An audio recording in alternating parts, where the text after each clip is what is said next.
यह कहानी भूतिया कुआं के बारे में है। तो चलिए ये कहानी शुरू करते हैं। हमें हर समस्या का समाधान ढूंढने के लिए संघर्ष करना चाहिए, चाहे हमारा सामना कितना भी कठिन क्यों न हो। हमें निरंतर प्रयास करना चाहिए। चलिए कहानी को आगे बढ़ाते हुए, केशवपुर गांव में ज़्यादातर लोग कृषि काम से जुड़े थे। इस गांव में केवल 2 कुएं थे जिनसे सभी गांव वालों को पानी मिलता था। कुछ समय के बाद एक कुआं पूरी तरह से सूख गया।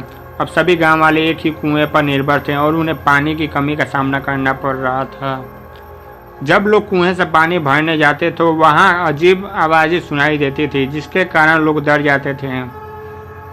कृषि काम करने वाले पुरुषों की पत्नियां तो कुएं के पास ही नहीं जाती थीं।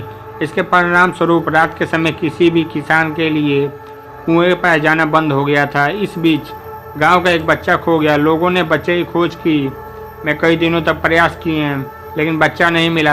अंत में गांव के लोगों ने फैसला किया कि कुएं के पास जाकर देखें क्या हुआ है। वहां पहुंचकर उन्होंने बच्चे को कुएं के अंदर मरा हुआ पाया।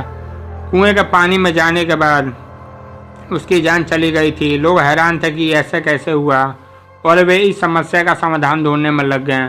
लोगों ने तय किया कि अब एक नया कुआं खोदने का समय आ गया है। कुछ दिनों में नए कुएं की खुदाई कार्य की शुरुआत हुई और उसे तैयार किया गया। अब सभी लोग ने उस कुएं से पानी पी लेते थे और भूतिया कुएं के पास जाना सभी ने बंद कर दिया था। कुएं के चारों ओर के क्षेत्र में किसी भी समय जाने की अनुमति नहीं थी। कुछ दिनों के बाद 4-5 बच्चे भूतिया कुएं के पास खेलने गए और एक बच्चा अचानक से कुएं में गिर गया। उसके चिल्लाने की आवाज़ से सभी गांव वाले दौड़कर भूतिया कुएं के पास पहुंचकर उन्होंने बच्चे को कुएं के अंदर मृत पाया। उसके बाद सभी लोगों ने खेल रहे बच्चे से पूछा ये सब कैसे हुआ। बच्चे ने बताया वह खेल रहे थे और फिर बच्चा कुएं में ही अचानक गिर गया।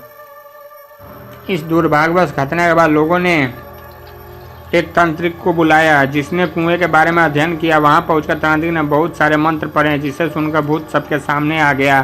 तांत्रिक ने अपने विद्या का इस्तेमाल करके उस कुएं को छोड़कर जाने के लिए कहा। तांत्रिक ने फिर कोशिश की भूतिया कुएं को समझाने की, लेकिन भूत ने फिर से इनकार किया। तांत्रिकों ने लोगों की सलाह दी कि कुएं के मुंह को ढक दो, इससे किसी प्रकार के आपदाओं से बचा जा सकता है। इसके परिणाम स्वरूप गांव के मुखिया ने तुरंत कुएं के मुंह पर जाली डालकर पक्का ढक्कन बनवाया और उसे सुरक्षित बना दिया। अब सभी गांव वालों ने खुश और सुरक्षित थे और वह भूतिया कुआं डर से मुक्त हो गया। आपको यह कहानी कैसी लगी कमेंट करें, जरूर बताएं, लाइक सब्सक्राइब करें। धन्यवाद।